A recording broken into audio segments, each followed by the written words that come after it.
Eyes بن عمر ایک صحابی ہیں اور فتح مکہ والے سال ابھی تک حضرت ابو سفیان رضی اللہ تعالیٰ عنہ مسلمان نہیں ہوئے تھے، تو کسی نے ذکر کیا تو اس نے ابو سفیان رضی اللہ تعالیٰ عنہ کا نام پہلے لیا اور آئز بن عمر کا نام بعد میں لیا، تو میرے اور آپ کے آقا و مولا ناراض ہو گئے اور فرمایا ایسا نہیں کرو گے، تم سردار ہیں قوم کے ابو سفیان اور یہ آئز ایک سادہ مسلمان ہیں، لیکن چونکہ یہ مسلمان ہیں لہٰذا نام لیتے ہوئے تم پہلے اس کا نام لو گے۔ اقبال کہتا ہے کہ قطرائے آب وضو کمبرے خوب تر از خون ناب کیسرے، کہ حضرت علی رضی اللہ تعالیٰ عنہ کے در کا غلام کمبر رضی اللہ تعالیٰ عنہ جب وضو کرتے ہیں اور ان کے وضو کے پانی سے جو قطرے گرتے ہیں وہ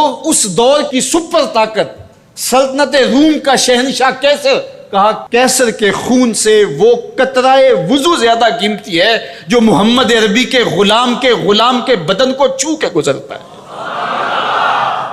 تو اسلام کی ایک اپنی انوکھی شان ہے، اسلام کا ایک اپنا مزاج ہے، لیکن مانوسیت تحریک نے ایک نعرہ بلند کیا 14ویں صدی کے آغاز میں کہ وحدت ادیان کے ذریعے سے لوگوں کو قریب کیا جائے، اور ان کا مقصد کیا تھا کہ مسلمانوں کو تذبذب کے اندر مبتلا کیا جائے، ان کو کہا جائے کہ دیکھو سارے دین کے ماننے والے لوگ ہیں، سب کو حق ہے، عمل کریں، کوئی حرج نہیں ہے، اور ایک دوسرے کے قریب ہوں، ایک دوسرے کے پاس آنا جانا رکھیں۔ اس طرح کے کچھ نعرے تراش کے جو ہے وہ ایک فکر انہوں نے دینا چاہی، اور یہ فکر 14ویں صدی کے آغاز میں ہی نہیں تھی بلکہ 14 صدیاں قبل کفار مکہ نے بھی حضور کی بارگاہ میں حاضر ہو کے کہا کہ 1 سال ہمارے بتوں کی آپ عبادت کر لیا کریں اور 1 سال آپ کے معبود کی ہم عبادت کر لیا کریں گے، اس کا فائدہ یہ ہوگا کہ اگر آپ کا دین سچا ہوا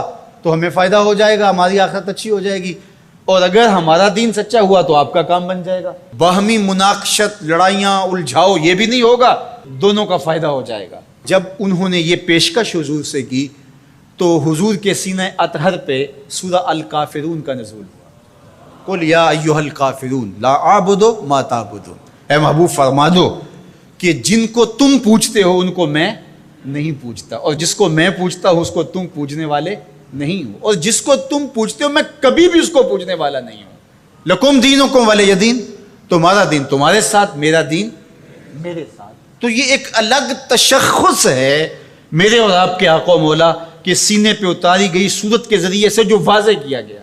ہر دور کے اندر ایسا ہوا، لیکن میں نے عرض کیا کہ 14ویں صدی کے اندر خاص طور پہ اس کا ڈور ڈالا گیا، اور اس وقت سے یہ تحریکیں چل رہی ہیں، اور بڑے بڑے نام ہیں، ان میں سے کچھ نام آپ بھی جانتے ہیں جو نادیدہ یا دیدہ طور پہ اس فلسفے کے زیر اثر آئے اور انہوں نے یہ تبلیغ شروع کر دی جو اسلام کی بنیادی فکر کے منافی ہے۔ گزشتہ دنوں پاکستان کی قومی اسمبلی کے اندر ایک مندر کی تعمیر کے حوالے سے جب بات چلی تو ایک صاحب نے کہا کہ کسی دین پر کوئی برتری حاصل نہیں ہے، کہ میں مغرب میں ایک گرجا گھر میں نماز پڑھی ہے اور انہوں نے مجھے اجازت دی ہے، وہ تو چرچ فروخت کر دیتے ہیں تو آپ مسجد فروخت کر دیں گے؟ وہ اپنا دین ترک کر چکے ہیں، وہ تو ان کی خواہشات کا مجموعہ ہے، تحریف راہ پا چکی ہے، اور انہوں نے ان خواہشات کے نتیجے میں جو مل بیٹھ کے فیصلہ کر لے اس میں وہ اپنی عبادت گاہ کو بیچ دیتے ہیں۔ تو کیا ہم اپنی عبادت گاہ کو بیچ سکتے ہیں؟ ہم کہتے ہیں جی وہ دیتے ہیں تو ہم بھی دے دیں، یہ کیا بات ہوئی؟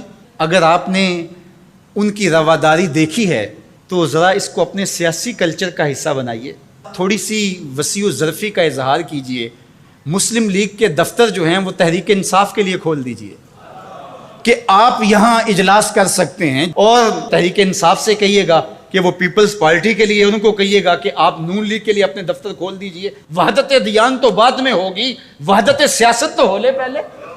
تم سارے مسلمان ہو، ایک ملک کے رہنے والے ہو، تو پتہ چلے جی یہ بڑے وسیع و ظرف ہیں، وہاں تم اپنے لیڈر کے لیے مر جاتے ہو، اور اسلام کوئی یتیم مذہب ہے؟ یہ محمد عربی کا لایا ہوا دین ہے، تم اپنے سیاسی مفادات پہ کوئی کمپرومائز نہیں کرتے ہو۔ یہ کیا تمہارا فلسفہ کہ انہوں نے اپنے چرچ میں اجازت دے دی تو ہم بھی دیں گے؟ میاں ان کی غیرت اجازت دیتی ہے، ان کا دین جو خود ساختہ ہے، اور حضرت عیسیٰ کو چھوڑ کے جو انہوں نے اختیار کیا ہے، ان کی تربیت ان کے نفس نے کی ہے، اور ہماری مسجد کے حوالے سے تربیت محمد عربی نے کی ہے۔ ہمیں تو یہ بتایا گیا سامان مسجد نہ برائے سوختن نہ برائے فروختن، مسجد تو مسجد رہی، مسجد کے اندر جو ٹوٹی ہوئی چٹائی ہے آپ اس کو بھی نہیں بیچ سکتے۔ باقی وہ آپ کے لیے ایک یا دو چرچ کھول رہے ہیں اور کہیں کہ وہاں نماز پڑھیں اور آئیں، وہاں میں آپ کو اجازت دیتے ہیں۔ میں آپ کو ایک پیشکش کرتا ہوں کہ انہیں کہیں کہ تم بڑے وسیع و ظرف ہو مگر بہت کشادہ ذہن ہے، تو ہمیں مسجد کرتبہ میں نماز پڑھنے دیں۔ مسجد کرتبہ میں جو مسلمانوں کی بنائی ہوئی ہے، 10 مربع کلومیٹر پر پھیلی ہوئی وہ مسجد، اس کے باغات، اس کے احاطے، اس کے متعلقات اگر شامل کریں، حمام شامل کریں، تو 10 مربع کلومیٹر پر وہ مسجد تھی، اور 1400 ستونوں پر پھیلی ہوئی مسجد کا حال۔ اللہ اکبر! جب رات ہوتی تو اس زمانے کے اندر 7,500 مشعلیں اس مسجد میں چراغاں کرتی، 30 فٹ اونچا اس کا چھت ہے، اور آج بھی وہ دیکھنے کے قابل ہے۔ اقبال نے بے ساختہ وہاں جا کے کہا تھا کہ تیرا وجود مردان خدا کی دلیل، جنہوں نے بنایا ہے پتہ چلتا ہے کوئی تھا، تیرا وجود مردان خدا کی دلیل، وہ بھی جلیل و جمیل تو بھی جلیل و جمیل، وہ بھی جلیل و جمیل تو بھی جلیل و جمیل، تیرے ستون بے شمار تیری بنا پائیدار، شام کے صحرا میں جیسے ہجوم نخیل۔ تو وہ مسلمانوں نے بنائی ہوئی، 800 سال مسلمانوں نے اندلس میں حکمرانی کی، اب وہ مسجد مسلمانوں کی تعمیر کردہ وہاں موجود ہے اور گرجا گھر میں تبدیل کر دی گئی ہے۔ 2008 میں مقامی مسلمانوں نے پوپ کو درخواست دی کہ جس رواداری کی، مذہبی رواداری کی آپ بات کرتے ہیں، اس رواداری کو قائم کرنے کے لیے ایسا کیا جائے کہ ہمیں بھی اس مسجد میں نماز پڑھنے کی اجازت دی جائے۔ یہاں گرجا گھر ہے، تصویریں لگی ہوئی ہیں، اور وہ آ کے عبادت کرتے ہیں عیسائی، تو ہم بھی ایک گوشے میں عبادت کر لیا کریں۔ مغرب جس رواداری کا پرچار کرتا ہے اس کا عملی ظہور ہو جائے، لیکن پذیرائی نہیں بخشی گئی۔ کہاں گئے وسیع و ظرف؟ تم کہتے ہو گرجوں میں نماز پڑھنے دیتے ہیں، تو وہاں 2 رکعت پڑھ کے دیکھا۔ 2011 میں اللہ نے توفیق دی تو مجھے شوق تھا کہ میں مسجد کرتبہ دیکھوں، بچپن سے پڑھتے آئے، اور مسجد کرتبہ کی یادیں خیالوں میں نقش تھیں۔ تو جب میں وہاں پہنچا تو وہ دروازے پہ بتا دیتے ہیں کہ یہاں نماز کی اجازت نہیں ہے، تو اب وہ مسجد جہاں قدم قدم پہ اہل علم اور اولیاء کے پیشانیوں اور سجدوں کے نشان موجود ہیں، اب مجھے تو گوارا نہ ہوا کہ میں جوتا پہن کے جاؤں، تو میں نے جوتا اتار کے ایک سمت رکھ دیا اور مسجد میں داخل ہوا۔ تو سیکورٹی کے لوگ میرے پیچھے بھاگے اور کہنے لگے کہ آپ یوں نہیں پھر سکتے۔ میں نے کہا کیوں؟ کہتے آپ نے جوتے اتارے ہوئے۔ تو وہاں تمام مذاہب کے لوگ آتے ہیں، آپ جانتے ہیں کہ ان کے لباس بھی مختصر ہوتے ہیں، تو میں نے کہا انہوں نے تو لباس بھی نہیں پہنے ہوئے، تو مجھے اس کی اجازت دیتے کہ میں جوتا اتار دوں؟ انہوں نے لباس اتارے ہوئے۔ تو وہ کہنے لگے جی نہیں۔ میں نے کہا مجھے بات سمجھاؤ کس طرح؟ تو جو گفتگو ہوئی وہاں، جو میرے ساتھ ترجمان تھے ان کے ذریعے سے، وہ یہ تھی کہ چونکہ مسلمان مسجد کی تعظیم کرتے ہیں، اور مسجد کی تعظیم عبادت کا روپ ہے، اور وہ مسجد کو تقدس دے کر کے اس کی تعظیم کرتے ہیں، اور آپ نے جو جوتا اتارا ہے آپ کی نیت میں مسجد کی تعظیم ہے، یہی ہے۔ میں نے کہا بالکل یہی ہے۔ یہاں بڑے بڑے مشائخ اولیاء بیٹھتے رہیں تو کس طرح میں اپنے جوتوں سے اس فرش کو روندوں؟ تو انہوں نے کہا جی ہم اجازت نہیں دے سکتے۔ تو ان سے بہت کہا، لیکن وہ کہنے لگے یہ ہو ہی نہیں سکتا، تو ہم ساری مسجد نہیں دیکھ سکے اور واپس آ گئے۔ اور 2014 میں پھر دوبارہ جانا ہوا، پھر یہی میرے ساتھ مسئلہ ہوا۔ تم کہتے ہو بڑے وسیع و ظرف ہے، میں اپنا تجربہ بتا رہا ہوں۔ تم کہتے ہو چرچ میں نماز پڑھنے دیتے ہیں اور وہ جوتے اتار کے نہیں جانے دیتے۔ او میاں وہ تمہارے لیے ایک کھلونا رکھا ہے، تمہیں بہلانے کے لیے، تمہیں ورغلانے کے لیے وہ رکھا ہوا ہے۔ انہیں پتہ ہے اس سے بہل جائیں گے، اور وہ بھی شور جا کے کریں گے کہ ہماری مسجدوں میں بھی ایسا ہونا چاہیے، ہم بھی وسیع و ظرف ہوں۔ وہ تمہیں دھوکہ اور فراڈ دینے کے لیے کیا ہے۔ اقبال نے کہا تھا اندروں تاریخ تر از چنگیز، یہ بظاہر میٹھے میٹھے لگتے ہیں لیکن ان کا اندر چنگیز سے بھی زیادہ تاریخ ہے۔ تو جو گرجے فروخت کر دیتے ہیں، آج آیا صوفیہ کہ ان کو کیوں تکلیف ہو گئی؟